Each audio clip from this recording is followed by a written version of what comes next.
Okay, maaf saya buat video pakai spek mata tengah hari. Silau.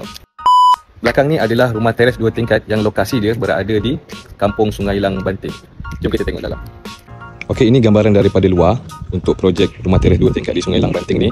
Saiz dia 20 x 103. Jadi kita tengok apa yang special pasal rumah ni. Okey, ini dia punya carport. Abang kakak boleh tengok dia punya saiz. Boleh masuk 1, 2, 3, 4 kereta ataupun 1, 2, 3 kereta. Carport depan dia besar. Tengok dari sini.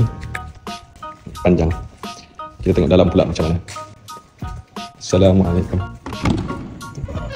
Ini dia punya bahagian ruang tamu. Sana dapur, sini tangga. Bawah tangga ada store. Ada satu bilik. Lepas tu developer bagi free gift tabletop.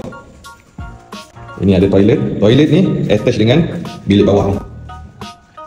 Lagi yang best pasal projek ni adalah ekstra tanah di bahagian belakang.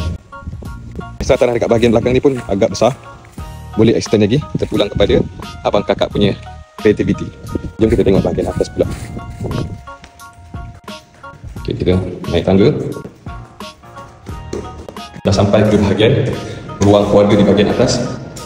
Ini master bedroom. Ini bilik nombor 2, bilik nombor 3. Bilik nombor 3 dengan 2 ni ada toilet sendiri.